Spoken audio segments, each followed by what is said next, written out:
Welcome to YouTube Central.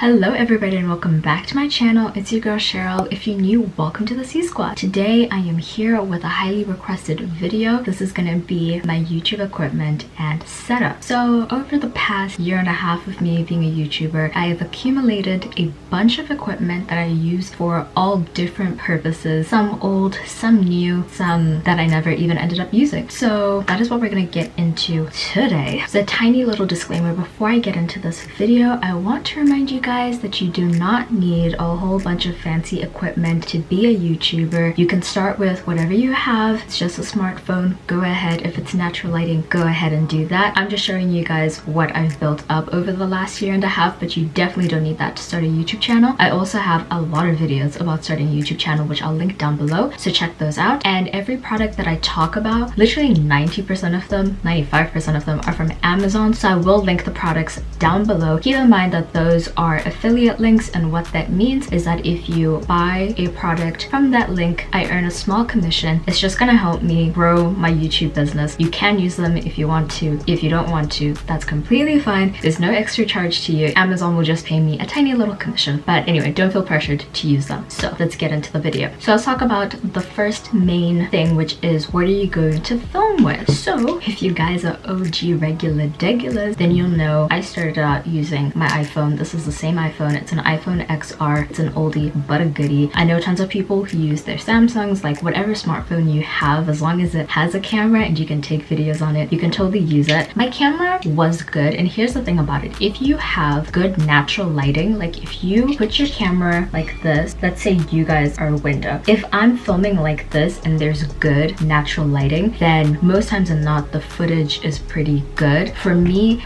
the UK has horrible weather, so it's always raining, it's always downpouring, so it was really hard for me to film on my camera because I had such bad lighting. So if you look into my previous videos, I had very like fuzzy and grainy videos, but some of the videos that I did film back when I was in South Africa, good natural lighting, so the video came out a little bit better. But once again, it doesn't really matter. It's all about the content that you are delivering. Smartphones are perfectly fine. I just felt like I wanted to upgrade. Right now I'm using a Canon G7X Mark II. So I got this camera for my birthday last year, so shout out to the rents. So most people use the Mark II for vlogging. That's like what the G7X is known for. I think it's good for vlogging and sit down videos like this. I don't think you need a separate DSLR. I do, however, want to upgrade to a DSLR because this camera currently I cannot use it as a webcam on my laptop. So if you guys watched my birthday live stream, the quality wasn't the best because I didn't have the best setup and equipment. I was relying on the webcam that comes installed on my laptop, and then I did try and use a phone to do it, but the quality was just not the same as if, you know, you were looking at me through this camera. So I do want to upgrade to a DSLR, hopefully soon, maybe like a Canon EOS M50. I don't know, it depends on how many ads you guys watch and don't skip. Another tiny problem I had with my iPhone was storage. Storage space is really hectic. I used to like film a video and then like immediately move it to like Google Drive or something else, and then I would delete the footage. There were times when I was filming and it was done. There was no space anymore, so that was really annoying. So I guess just make sure that you have enough space before you start filming. Don't go in tangents and film like an hour-long video unless you have like tons and tons and tons of storage. So keeping in line with storage, every YouTuber needs some SD cards. There's so many. So right now I have 4 of these. So I have a 16GB here. I have a 64GB. This one is a 128. This one's another 16. And then the one that I'm filming right now on, which I had to clear space from because I had a whole bunch of old footage. The one that's in my camera right now is another 64. I don't know, you guys do the math. I've got a lot of storage space. Luckily for me, my dad goes on like a lot of business trips and conferences and stuff. So he literally had these lying around the house. Like I literally just had to be like, hey, I need an SD card, and he found me like 3 in one day. I can't actually remember the cost right now, but it's definitely a good investment. You definitely do not have to have 4 different ones. Like if I could have just gotten 2 128 gigabytes, I would have been good. It's just because I was relying on what my dad already had. I definitely wouldn't recommend just having one because you don't want to put all your footage there. So for me, I try to be as organized as possible. Sometimes it happens, sometimes it doesn't. But for example, if I'm doing an Instagram photo shoot, that one doesn't take a lot of gigabytes, so I will take my Instagram pictures on the 16 gigabyte one. I'll do my IGTVs on another one. I'll do sit down videos on another one, and I'll do vlogs on another one. Just so that you keep a little bit more organized. I cannot fathom the idea of me putting everything that I have, Instagram, TikTok, everything, putting it on one SD card. That doesn't sit well with me. So yeah, just have like 2. Have as much storage as you possibly can, because sometimes while you are filming, the classic YouTube thing is while you're filming, your camera dies out and you don't have any storage left. So don't be that person. And once again, always check your storage before you start filming.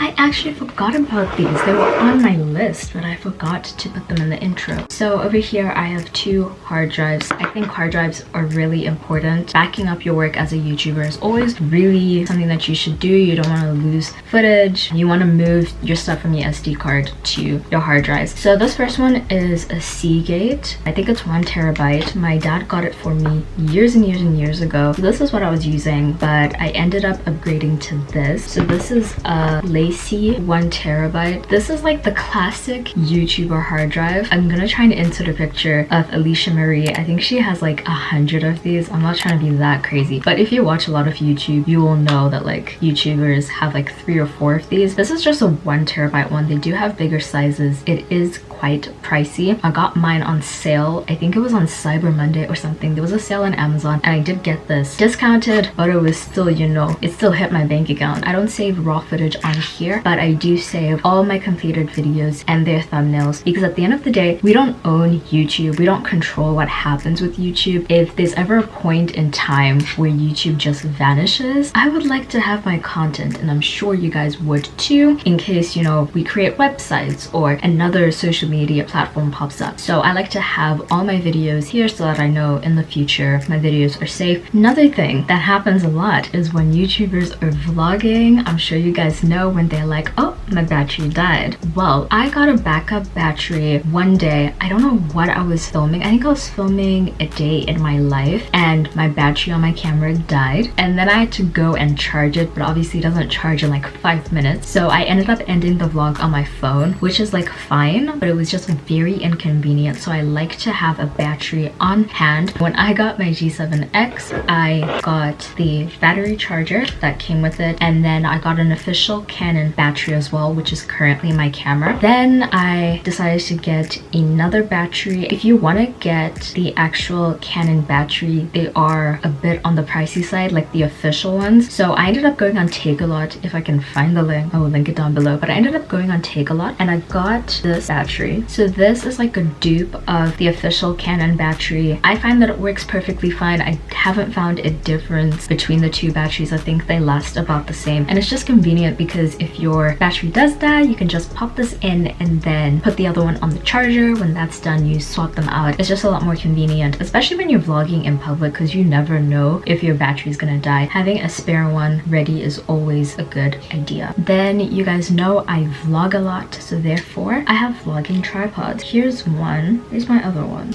Here's another. So this I got while I was at uni. I think it came with my ring light, which we're gonna get into just now. And this is the Joby tripod. If you guys watched my first week of semester 2 vlog, you'll know that this thing let me down. It was good while it lasted, you know what I mean? But one thing I've noticed, especially reading reviews online, is that the Joby tripods are not like long lasting, because these legs can become, oh, you see how this one, it moves like this? This one has become so loose. Yeah, so I literally don't use this for my camera anymore because it will not stand if my camera is on top of it, because my camera is a little bit heavy. It's light in relation to other cameras, but it's heavy for this. and I think Joby is just honestly too expensive for it to fail me like this. I think this was like 30 pounds, I'm not entirely sure. It was fun while it lasted. So I did get another tripod from Amazon, and I told you guys about it in that vlog, but I never actually showed you, so hopefully I'll put in some clips of what it looks like. Obviously the purpose of a tripod is a twofold. One for vlogging, because walking around holding your camera, even if it is your phone, can get a little bit difficult, and you know, you're not really trying to drop your phone like that or your camera. So yeah, in public that's necessary. Another reason why I got a tripod is because I was tired of stacking my camera on top of boxes so we could get the height, you know what I mean? So I think tripods are definitely necessary. So if you are vlogging with your phone, I have this, and this. I don't know why, but like in a lot of Amazon packs, like if you're just buying stuff, they just give you these for free. I don't even know what's happening. Okay, not for free. They just keep popping up and I don't know what to do with them. So I have never used this one. I have used this one a few times, but this one's my favorite one. This is the one that came with my first ring light. So essentially what you do is you take your tripod, so you can mount this onto this, because this has like a hole that this can go into, and so you just do this. And what I like about this one is, so I can take my phone and this will like extend to fit your phone. I usually don't do this with the cover on, but that's what we're gonna do today. So yeah, this is how you use it. So if I'm vlogging, I can be like, you get the point. And then what I like about it is that you can also unscrew this and you can turn this horizontal so that you can vlog like this. I think that's pretty cool. So obviously for YouTube, I use it like this. If I'm filming a TikTok, it's like this. So right now we've covered a lot of things: the camera, the tripod, camera batteries, the SD cards. Where am I gonna hold all of this stuff? Well, this is my camera bag. I actually got this from Mall of Africa in Joburg, so unfortunately I cannot link this down below for you. I think it was like 600 rand, and you can just go into, maybe it was 400, I don't know, we'll put it at 400 to 600 rand. Yeah, if you go into any camera store, even phone store, I mean, it's really great. It has compartments for everything. This is where like my SD cards go, and then I can open this, and this pocket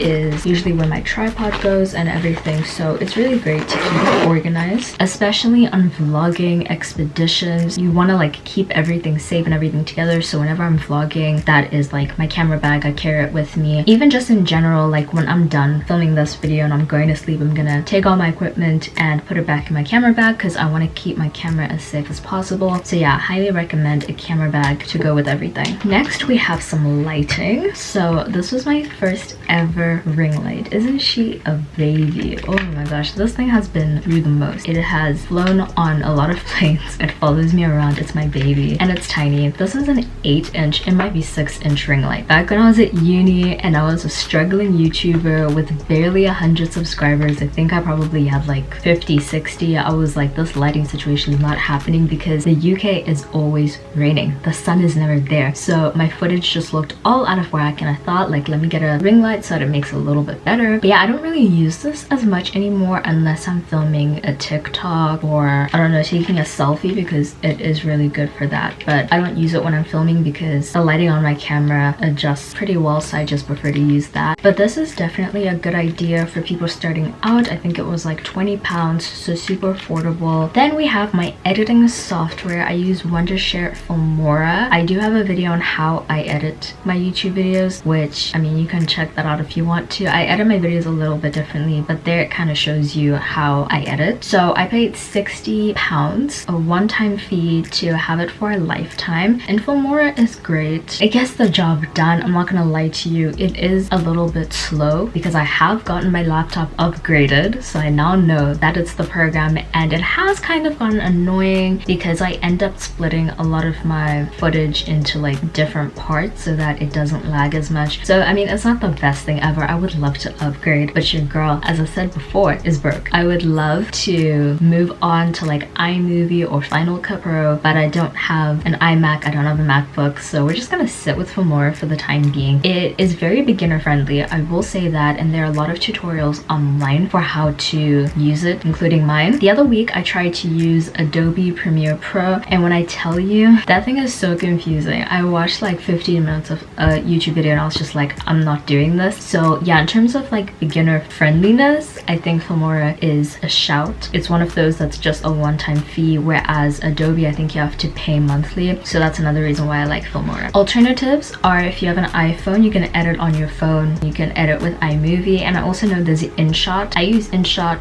to edit my reels or Instagram videos, stuff like that, and it works pretty well. Okay, so that's most of like the smaller stuff. Now we move on to the bigger stuff, which to be honest I use mostly for Instagram. So I have a big tripod. Ooh. This I got last year, I think like October. So this is my tripod. Comes in this nice bag, and this is what it looks like. I'm just gonna give you guys a tiny little demo that you guys can see, because it took me a while to figure out how this worked. So it's got like 3 clips here that will make the tripod longer depending on how long you want it. So I can't remember the height of this, but I know that it's taller than me, which is great.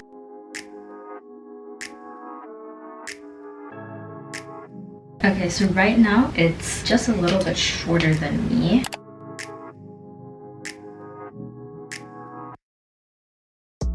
It gets pretty tall, doesn't it? This is how tall it is. For reference, I am 155 centimeters, so I am a short little girl. So I've never used it this high, but yeah, that's how high it goes. It's really great for taking Instagram pictures. So similar to the smaller tripods, this one comes with this mount, so you can mount your thing on here. There is a tutorial about how to set this tripod up, which I will link down below. It was very helpful for me to figure this out, because it was my first like proper professional tripod. Rotate this to be like this. Let's pretend that this, oh no, it wasn't filming. It wasn't recording. Oh no. I have to retake that, peeps. Go from the top. Okay, so I'm gonna mount this on here. Let's see if I can do it with one hand. There we go. So that's mounted on here. And I think if I loosen this, it should, yeah, this moves around a lot. If you tighten it, it will not move. You can also go up and you can go down. And then let's pretend that this right here, let's pretend that this doesn't rotate. Let's pretend that we are lying on the tripod. Let's pretend that this is a camera. What you can do is, if we go here, we can unscrew this and boom, we can move that like that. Horizontal, vertical. Yeah. So yeah, this has a lot of features. I highly recommend it. This is the VT65 from Victiv. I highly recommend if it's like your first tripod. I think it's one of the more affordable ones on Amazon. It's not the sturdiest thing in the world, so I would not recommend going to like Cape Town and going to the beach where it's windy. It will probably fall, but using it in my room and taking Instagram pictures, it works great. I used it in my room tour. It was super helpful so that I could get different shots of my room. So yeah, I'm a massive fan of this, and it fits nicely into a small bag, which makes it suitable for traveling if that ever happens again. The last bit of equipment that I'm absolutely dreading, it takes so much energy to set up and take down. So your girl wanted to upgrade from her mini little ring light here, but I didn't want to get a big ring light because I wanted more natural lighting, if that makes any sense. I just sometimes feel like the ring light is very like, you know, I didn't want to be washed out by it. So I decided to get Softbox lighting, which has been really great. I love it for my Instagram. I mostly use it for my Instagram shoots. I use it in my live stream, but I don't really use it with this like video because, as I said before, I really like the lighting on my camera. But if for some reason I have something to do, sometimes if I have a Zoom meeting and the lighting isn't doing hot, I will take out the Softbox lighting, which I got from Newer. Newer does a lot of stuff. I'm sure you've heard of them before. Literally dreading ever making this video. Okay, so this, not travel safe. Okay, so this comes with 2 Softbox lights. So I usually put one on like the right side and then one on the left side to have light coming from different sides to light my face. So I'm only gonna open one of them with you because I do not have the energy to set up 2 of them. You do get 2 light bulbs. Then you have one of like the soft boxes, and there's another soft box in here. It also comes with 2 tripods. So here's one caveat that if you do buy these are very cheap quality tripods, and it shows. But do they get the job done? Yes, they do. I personally am not planning on buying tripods to replace these. Oh Lord Jesus, so annoying. Why do you do this to me? This is what I'm talking about. And this has the same things that we had before the other tripod. Oh, I didn't know it could go up that high, guys. I've never used it that high before. I usually leave it like about here-ish. Then we talked about the mounts before, so this comes with this thing that I guess covers the mount thing from earlier. And then here's where the softbox is. Okay, so this is a softbox. It's like connected to a plug, and I will link down the video I watched about setting this up. I think it took me like 3 videos to figure it out. Okay, so we mount this like that and we secure it. Here's where the cord comes out, and then we can use this. Oops. Usually you're not supposed to do this with one hand, but you can change like the angle that it goes at. Whew. So that's that. And then you take this. Guys, this happens every time. I cover the softbox with this and I forget to put in the light bulb, and then I'll plug it in, the light won't switch on, and I'll be like, what's wrong with it? Because I forgot to put the light bulb. So these are the light bulbs that the kit comes with. I am planning on getting some backup ones. I think the backup ones are about 25-30 pounds for 2 of them.